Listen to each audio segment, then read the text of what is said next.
Ladies and gentlemen, hit subscribe to this channel right now. In a couple of seconds, you will hear from Senator Rubio. You'll hear from former and future President Donald Trump. I don't think it really matters who he picks. I'm not a big fan of Senator Rubio being vice president only because I would like somebody a little bit more aligned with President Trump's foreign policy. A little bit more like Trump, although if it helps Donald Trump get to the finish line and hit subscribe right now, I'm all for it. He would be the first Latino vice president and potentially, eventually, the first Latino president of the United States of America, which would be beautiful and awesome and wonderful. So, this is NBC News. You're going to hear from Marco Rubio in 1 second. Paul Bartlett to my super chat. Paul, you are absolutely wonderful. I cannot thank you enough. Paul, in Australia. So supportive of this channel. To my super chat, thank you, Paul. God bless you. Thank you so very much. Let's get to Trump endorsing Marco Rubio. Let's get to Marco Rubio and future President Trump on the same stage in Miami really quickly. Mr. President, I think Miami-Dade County likes you a lot. I think they love you a lot. Thank you for coming. And he's a Florida voter. I called him a couple weeks ago. I want to make sure I had both of those votes in Mar-a-Lago locked in. And here's what I want to say, Mr. President. You know this already. You go to a lot of places around this country. We have a wonderful state with a lot of people, not only from Miami-Dade. There's people here from all over the state that have made the trip here to be a part of this. But I want to speak specifically about so many that live here in South Florida because that's where we are. This is a community of people who lost their country. They saw the destruction of countries, the nation of their birth. They saw what socialism and communism and Marxism can do, and they are not going to lose this country. Like so many Americans, they love America, but when you know what life is like somewhere else, you will fight to save it. This community will fight to save it. We're going to see it on Tuesday, and thank you for coming to fire everybody up.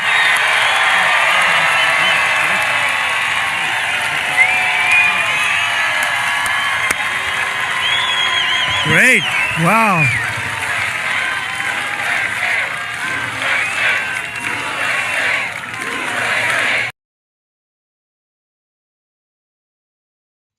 So I do have to give a lot of love and respect and admiration to the Cuban-American community in Florida, in Miami. They're very important to Trump and to the country. And that's one of the one of the reasons Trump does so well in Florida. And so Florida's very important. It is a red state now. And that's in large part because of the Cuban Americans who are amazing. Rubio, you heard him here. He was pretty good. He's very intelligent. I think that he's very connected, influential within the Republican Party, the more traditional Republican Party. I think he's a lot better than Pence, but then again, anyone would be better than Pence. Pence was a terrible vice president for a number of reasons. Possibly instrumental in Democrats and bureaucrats and government officials ousting General Michael Flynn, who was essentially set up. I wrote a Federalist article on President Trump pardoning, why he should pardon, and eventually did, Michael Flynn. But Rubio, you give me your thoughts in the chat. And this is very interesting. You give me your thoughts. Paul, what do you think? And thank you, Paul, again. What do you think? If it gets him across the finish line, I'm all for it. I don't want another Pence. However, this country, I do not think, will do well with another 4 years of mashed potato brains and Democrats running everything into the ground. Hit subscribe to this channel. Let's listen to more of Senator Rubio. Republican Senator Marco Rubio of the great state of Florida, Intelligence Committee Vice Chairman, is in focus now. So, all lie revealed, we're in trouble. The numbers are going back up in the wrong way. And that 3.5%, Senator, as we know, doesn't even include food and energy. That's like a baseline inflation. Yeah, so a couple things. It's very misleading when he says it used to be at 9%. You know, this is compounding, right? So this is not like it went down from 9 to 3. This is building month after month. The better way to think about it, it's about close to 19, about 18, 19% over the last 3 years. That's how prices have grown for people. In some markets and in some places, Florida, for example, has an even higher rate. I happen to live in what I believe is the first, or right after Honolulu, the most expensive community in America with regards to inflation. And one of the things that's driving it now is auto insurance is on top of that. But I think the one thing to look at, which is the numbers that came out the day after, is the production costs, right? The manufacturing costs, the what they call the wholesale inflation, what it's costing to make what came out the day after. Just look at that really quickly. Okay, there's no chance. Let's just put it this way. Trump will win. He'll win in 24. There's nothing Democrats can do to defeat Trump. They can jail him for speaking his mind, and I still stand by he will never spend even 1 second in jail or prison for anything he's accused of. The curveball or the slider is that there's a gag order in in New York, so the judge could say, "Oh, you're in contempt," while Michael Cohen and Stormy and others insult Trump daily on social media. But bread, 29% up, butter, 23% up, eggs, 104% increase in price, milk, 12.4%, chicken, 25%, steak, 28.5%. Okay, and it's even more in New York and California. Okay, you get to the South, Midwest, it's the prices are better. The blue states on the coast, you're looking, especially New York and California, you're looking at even more inflation or higher inflation. This is something that, Marco Rubio is eloquent, very intelligent. He is well connected within the Republican Party, very likely has a lot of very influential, wealthy donors. And so if it helps Trump get to the finish line, I'm all for it. I would rather he be less focused on the more establishment Republican viewpoint on things. For example, the invasion in Europe that took place under Biden. But I do like his stance on a number of topics. Okay.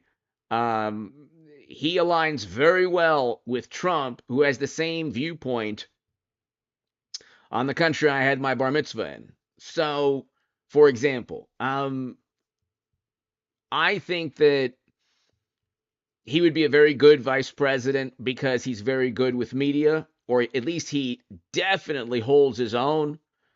I can't see him, I can't see CNN or MSNBC trying to embarrass him in any way. He's too smart, too eloquent, too intelligent, understands politics too well for that to happen. So let's continue. There is the production costs, right? The manufacturing costs, the what they call the wholesale inflation, what it's costing to make things, that's gone up. There's a lot of reasons for that. But at the core, inflation is about this. You have X number of things to sell and a lot more people to buy it or a lot more money chasing it. And so the only answer to that is you have to increase production or you have to raise interest rates to suck the money out of the economy. But who pays the interest rates? Well, the beneficiaries are the savers, but the people who get killed by it are people that have credit card debt or any debt. People are trying to buy a home, anything of that nature. And I think President Trump is absolutely right. At no time in the foreseeable future will interest rates be able to come down if this continues. And Biden sounds tone deaf. He's going out there. I think he stopped saying Bidenomics, but he's going out there bragging about stuff, and people are like, what is this guy talking about? This guy's out of his mind. Well, yesterday he forgot what century he was in, so he thought he was in the 20th century, and maybe for part of that century the prices were what he remembers.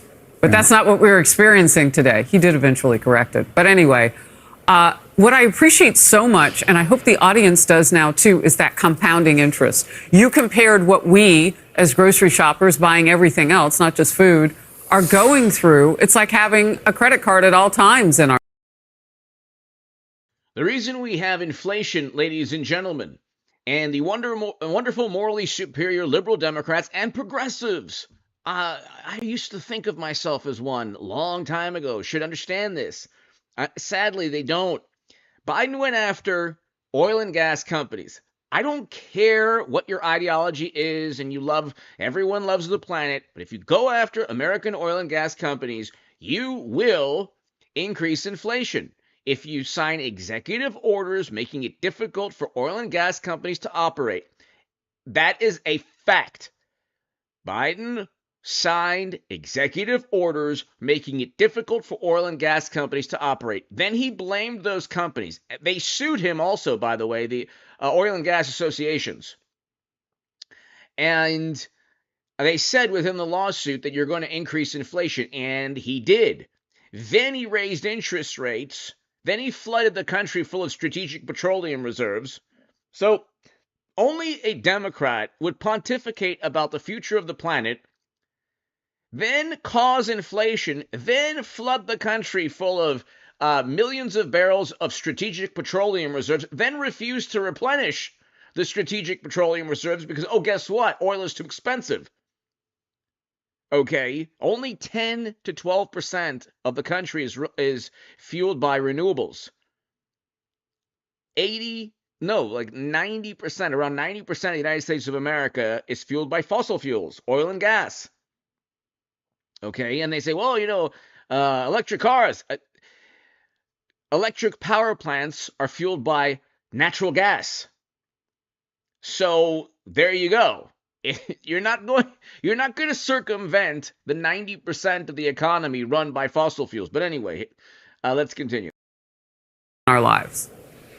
Yeah, I mean, if you think about all the things that are driving it. First of all, they spent close to over $2 trillion of government money. Some of it hasn't even been spent yet. So that's more money pumped into the economy, government spending. So that's part of it. Then you've got all these regulations that they're putting on, whether it's environmental regulations or what have you, that's raising the cost of production. And then I think we have a systemic issue that we have to confront long term, and that is our ability to produce things in this country. We have to get back to being a country that can make things down the supply chain, because otherwise we become very vulnerable to any sort of disruption. If there's a war somewhere, if there's a pandemic, or if some enemy tries to cut us off from something. So that's sort of something we need to focus on architecturally in terms of the economy.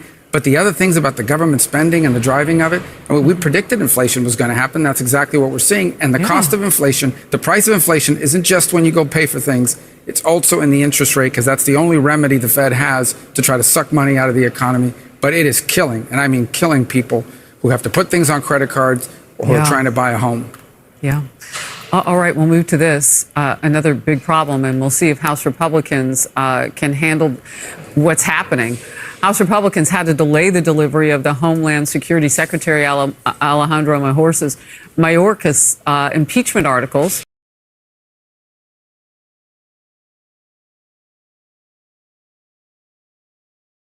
So, ladies and gentlemen, look, I mean, this is what I like. I would rather have Tim Scott. I would rather have, Vivek Ramaswamy would be amazing, but I think he has to pick somebody who has won the Senate or Congress, a congressional seat or a Senate seat. So, what do you want? People say, well, this is terrible, or it's another Pence. Like, well, it's not another Pence. Pence was, I don't think that Pence was a very good pick. I think there were probably a number of better traditional Republicans. I mean, he could have picked, Ted Cruz would have been better. Okay? Ted Cruz would have been better. He could have picked so many other people in 2016. But, he didn't. He picked Mike Pence. So, and that was not a good pick for a number of reasons. We know all the reasons why. Chuck Grassley would have been a great pick. Chuck Grassley. He would have been a great pick. Better than Pence. But for the people watching right now, ladies and gentlemen, and Paul Bartlett, thank you. To my super chat, thank you. S23, hello. For the people watching who say that this is not a good pick, I'll only say the following. You're not going to get somebody too closely aligned to Trump as VP. Okay, there is, even though the average Nikki Haley voter will either vote for Trump or was a Democrat and would have voted for Biden anyway, and I'm not saying he has to get any Nikki Haley voters. I don't even know if those people actually exist in terms of, oh, they will only vote for her or that type of Republican. I don't think that a traditional Republican would rather have Biden than Trump. I think that person was already more of a liberal Democrat to begin with. But anyway, if it gets Trump to the finish line, across the finish line, it's a good thing. We have to have Donald Trump as president again. In terms of foreign policy, Biden has been an unmitigated catastrophe. In terms of domestic policy, you see what's taking place. The country is like crumbling. The Democratic Party is fractured beyond repair. And the only thing they're running on is the fumes of media support. Okay? Nobody cares anymore about what media says when they yell and scream and shout in unison. Okay? 70% of Americans don't trust media. 70% of Americans do not trust media. Even Democrats, 60, I think it was like 60% of Democrats, 60 to 70 trust media, something like that. Because they obviously get their biases bolstered every single day. Their viewpoints are magnified in like an echo chamber. But I don't know. I think that if he does pick Rubio, it wouldn't be Trump. Rubio would have to change his residency from Florida to another state. That's the only issue. I think that happened with Cheney. He was a Texas resident, and then he changed his residency to Wyoming. I think that's what took place. Correct me if I'm wrong in the comment section or in the super chat, but I believe that's the issue. But let's continue, ladies and gentlemen. This is a very interesting, so you get to see Rubio in action here in the Senate. This is him questioning the Honorable James Comey. This is very interesting. Hit subscribe. Senator Rubio. Thank you. Director Comey, the meeting in the Oval Office where he made the request about Mike Flynn, was that the only time he asked you to hopefully let it go? Yes. And in that meeting, as you understood it, he was asking not about the general Russia investigation. He was asking very specifically about the jeopardy that Flynn was in himself. That's how I understood it. Yes, sir. And as you perceived it, while it was a request that you hoped you did away with it, you perceived it as an order, given his position, the setting, and the like, and some of the circumstances. Yes. At the time, it of course wasn't an order, but anyway. did you say anything to the president about that is not an appropriate request, or did you tell the White House counsel that is not an appropriate request? Someone needs to go tell the president that he can't do these things? I didn't, no. Okay. Why?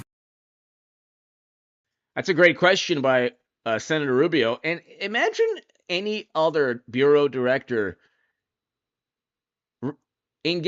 reacting or testifying against a sitting president. Imagine what would happen if a bureau director testified that President Obama or Biden or Bush had told them something in private. This never happened in American history. And it certainly won't happen with a Democrat, at least in this political climate.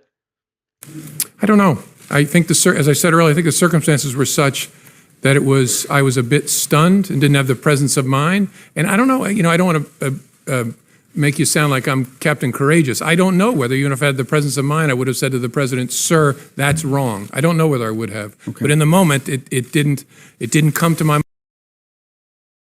And by the way, Michael Flynn should never have been investigated to begin with. That investigation started with a meeting that was not where the agents did not tell Flynn he was under investigation. Usually you meet with lawyers and attorneys alongside FBI agents. But this was essentially a setup of Flynn. Flynn did literally nothing wrong. Again, I believe the issue is that he allegedly lied, which he likely didn't. In fact, Comey and McCabe both stated, at one point, it's reported they both stated that Flynn never lied. And still, he was convicted. What came to my mind is be careful what you say. And so I said, I agree, Flynn is a good guy. So on the cloud, we keep talking about this cloud. You perceive the cloud to be the Russian investigation in general. Yes, sir. Right? But his specific ask was that you would tell the American people what you had already told him, what you had already told the leaders of Congress, both Democrats and Republicans, that he was not personally under investigation. Yes, sir. In fact, he was asking you to do what you have done here today. Correct. Yes, sir. Okay.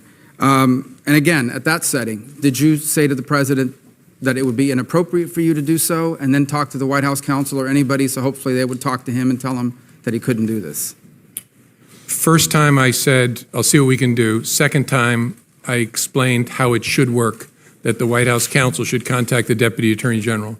You told him the president said, okay, I think that's what I'll do. And just to be clear, for you to make a public statement that he was not under investigation.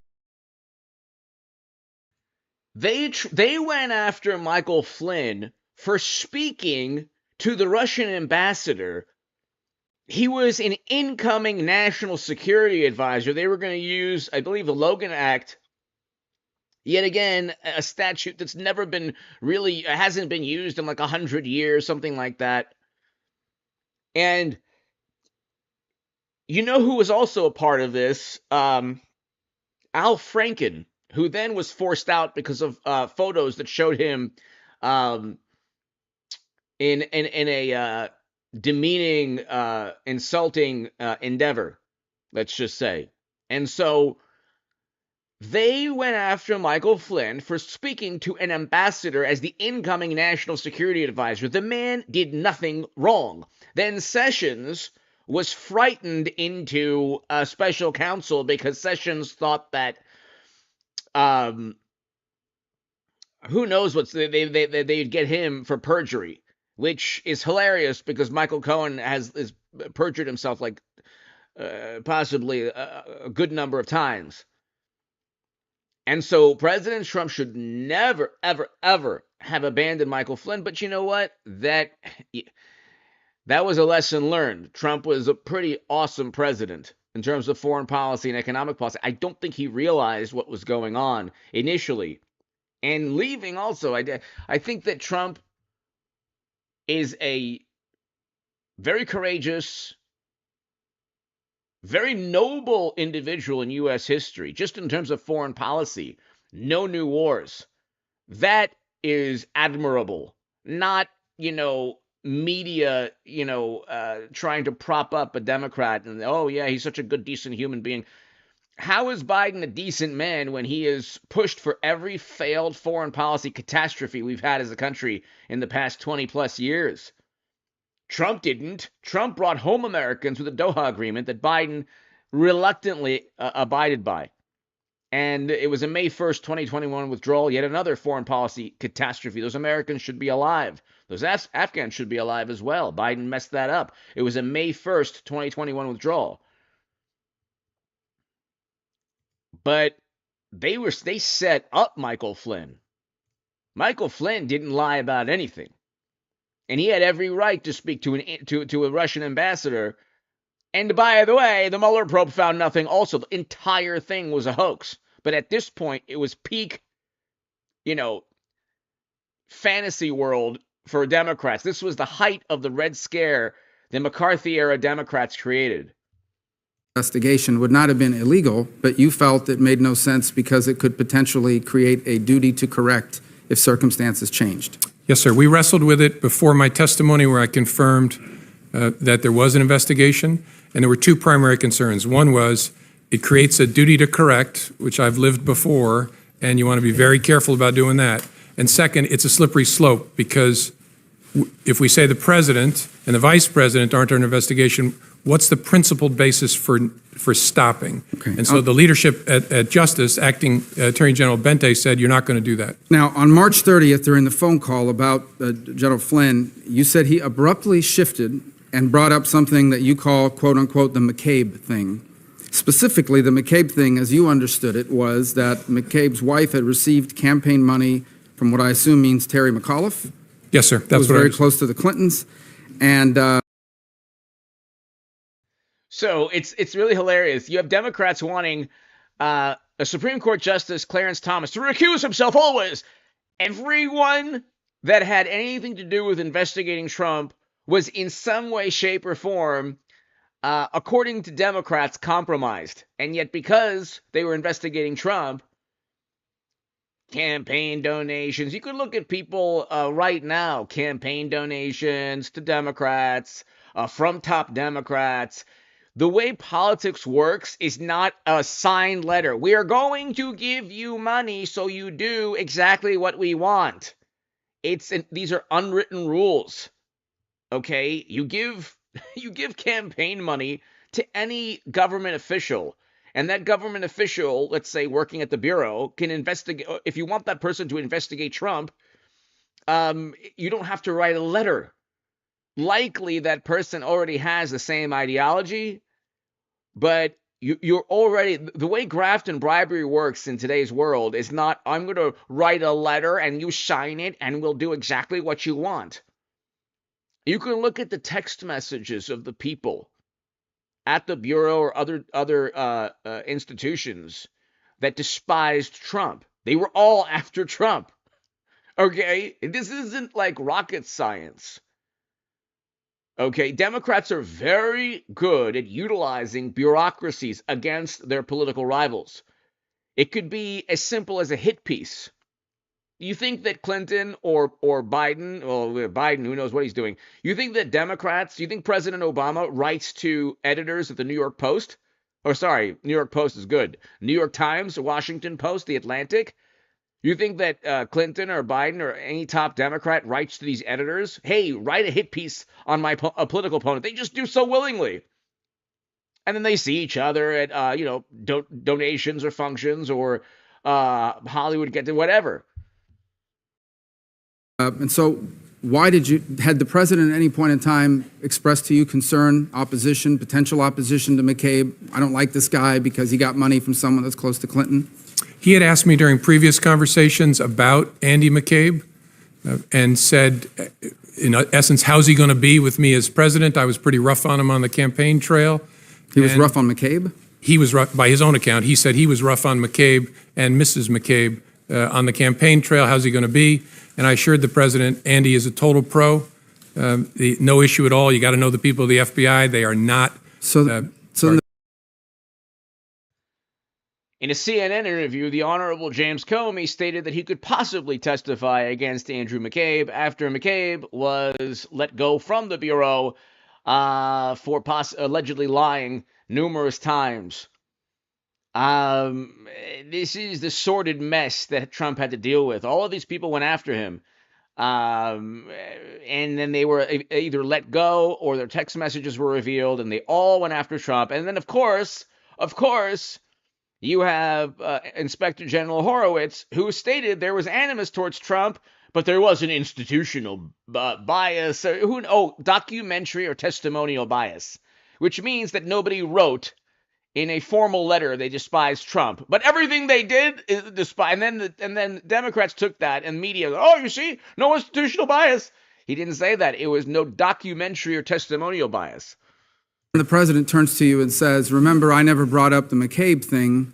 because you said he was a good guy. Did you perceive that to be a statement that I took care of you, I didn't do something because you told me he was a good guy, so now, I'm asking you potentially for something in return? Is that how you perceived it? I wasn't sure what to make of it, honestly. That's possible, but it was so out of context that I didn't have a clear view of what it was. Now, on a number of occasions here, you bring up, let's talk now about the general Russia investigation, okay? In page 6 of your testimony, you say, the first thing you say is, he asked what we could do to, quote unquote, lift the cloud, the general Russia investigation, and you responded that we were investigating the matter as quickly as we could and that there would be great benefit if we didn't find anything to having done the work well. And he agreed. He re-emphasized the problems it was causing him, but he agreed. So in essence, there was not a shred of evidence to begin any investigation against Trump. So Rubio is doing a good job here. Is he my first choice, ladies and gentlemen? No.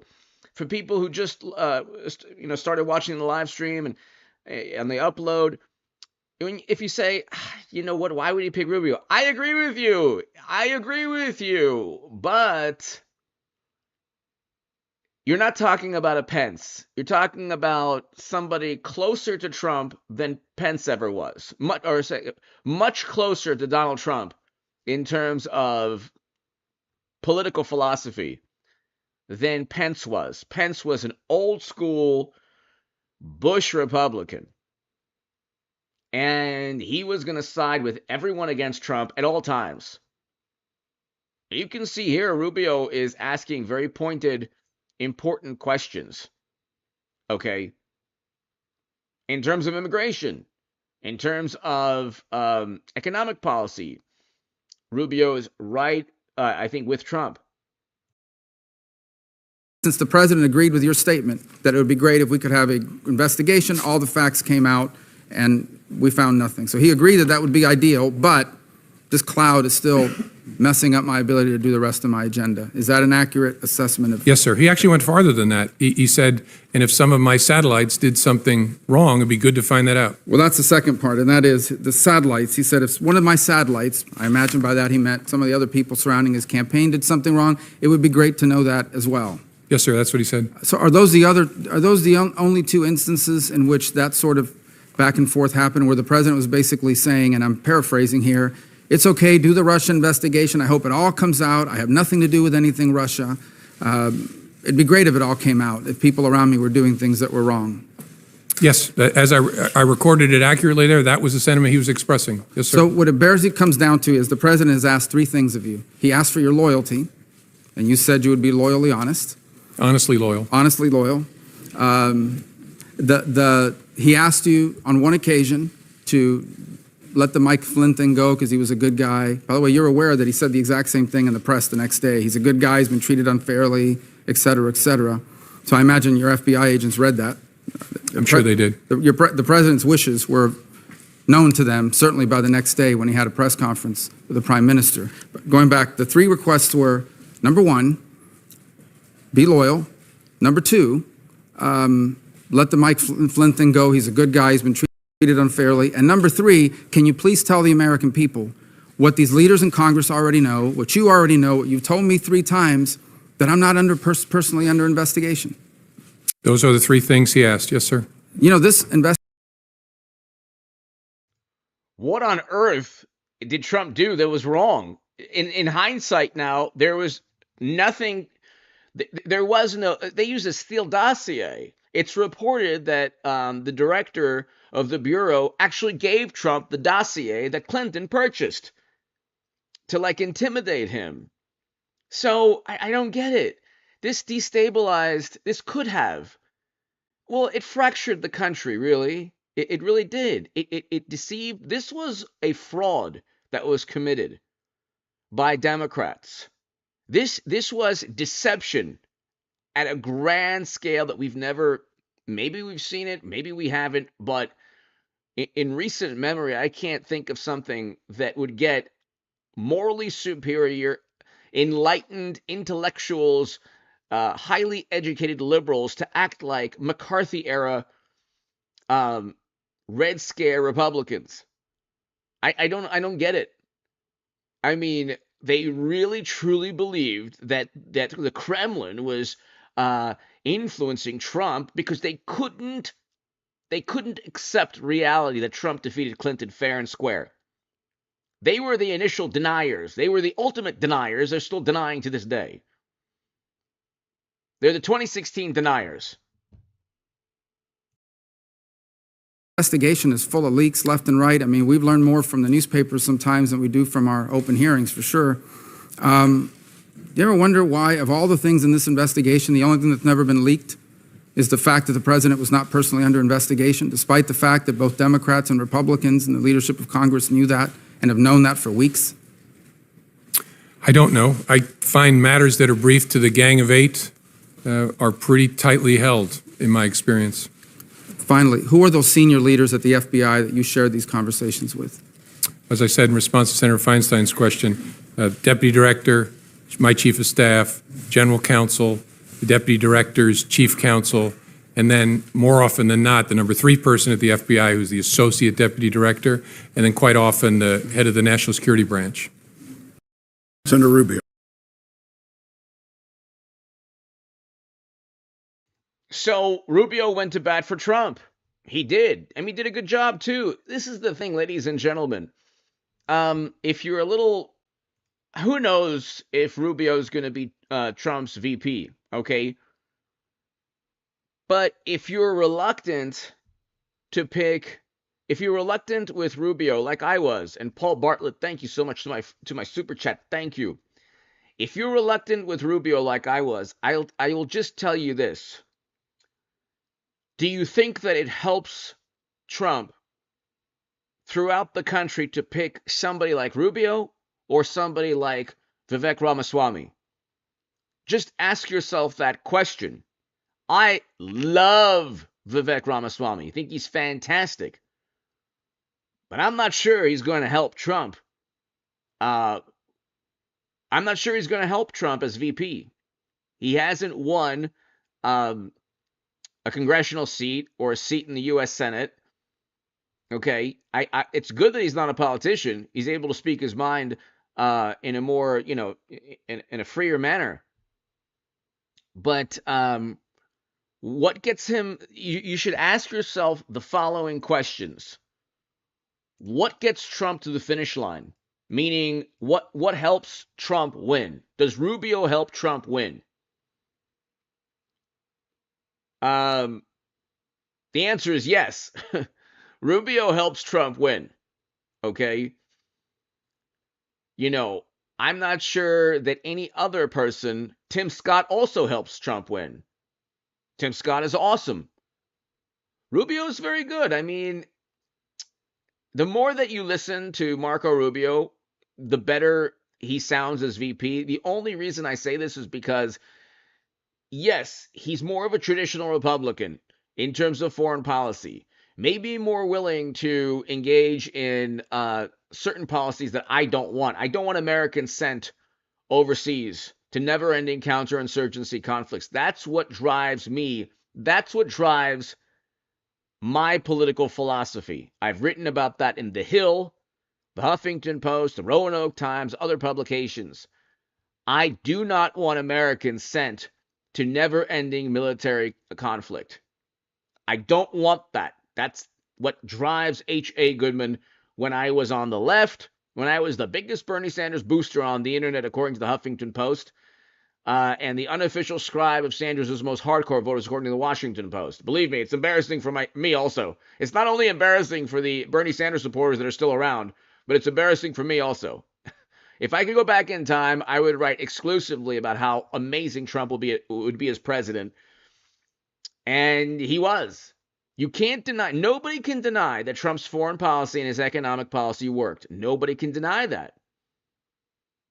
Nobody can deny that. Now, maybe I'm trying to talk myself into liking Rubio as a pick, but let's listen to Trump right here a couple hours ago.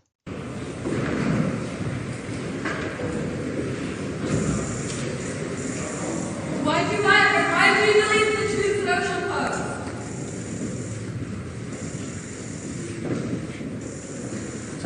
Mr. Trump, why did you delete the Truth Social post this morning? Are you a victim of extortion? The country is on fire. There are protests all over the country. I've never seen anything like this. Many graduation ceremonies are being canceled. They canceled, as you know, in Colombia. They're canceling a lot of them. And we have a president that just refuses to talk because he can't talk. You know that. So does everyone else. Some of the statements made about this witch hunt on CNN, fake news CNN, Michael Moore said the proof of falsifying records has not been accomplished. On Good Morning America, they said, we heard that expense payments to lawyers are legal expenses. You pay a lawyer expense payments. We didn't put it down as construction costs, the purchase of sheetrock, the electrical cost. The legal expense that we paid was put down as legal expense. There's nothing else you could say. You don't have to put down anything, I guess. But we put down legal expense was legal expense. Is that a correct statement, Mr. Attorney? And everyone's saying, oh, gee, that's the fraud. That's what they're trying to get us on. The fact that we call a legal expense. They marked it down in the books. The check was signed. And the other thing, this was approved by all agencies. Everybody saw this. There was nothing being hidden at all. That's what they're all writing now. There's been nothing hidden. And it went through agencies, and I guess it went through the IRS also. It went through IRS. It went through the FEC. It went through everything. Also, NBC Today showed the challenges that there is no smoking gun, no email or tape to prove the president's intent. They don't have a way to prove that. That's NBC Today show. And then Fox News, Katie Cherkasky, said that the gag order is unconstitutional, which of course it is. The gag order is unconstitutional. So with all that's going on, they have no case. Every single legal scholar that I see, I mean, maybe there's somebody out there, some whack job, but for virtually everyone that I've seen, I said there's absolutely no case. It's a case that shouldn't have been brought. The previous DA wouldn't bring it. Bragg didn't want to bring it, and he brought it because I'm running in number one place. This all comes out of the White House and crooked Joe Biden. This comes from the White House, and it's all Biden because it's an attack on his political opponent. That hasn't happened in this country. It does happen in third world countries, but it hasn't happened in this country, and it's a shame. And the trial is a very unfair trial. It's a very, very unfair trial. The good news is they have nothing. Thank you. Why is it unfair? Mr. President, do you plan on testifying?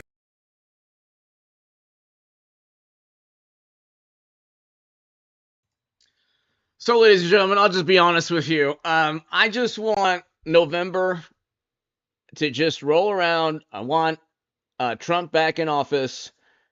If it's Rubio, great. It wouldn't be my first choice, but you know what? He went to bat for Trump a lot more than Pence ever did before. Pence didn't do anything for Trump before.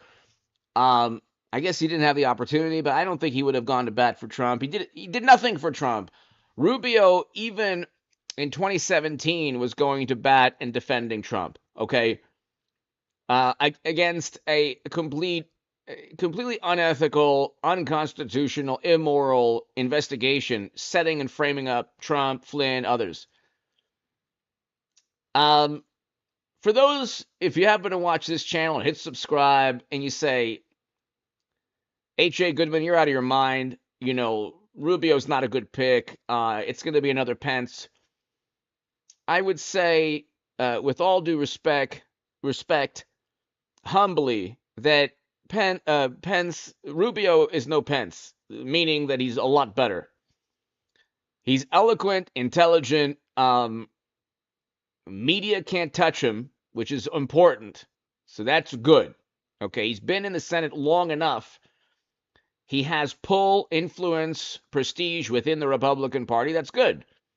Okay, he's not like a Bush, Lincoln Project type of Republican like Pence was. He's far more closely aligned with Trump on foreign policy and domestic policy. That's a good thing. So yeah, I think it would definitely help him. I think also with the Latino vote, which is very, very important. So if it happens, I think it ultimately would be a very good thing. I don't think they would actually, I don't think they'd be able to turn Rubio against Trump the way they did with Pence. Hit subscribe to this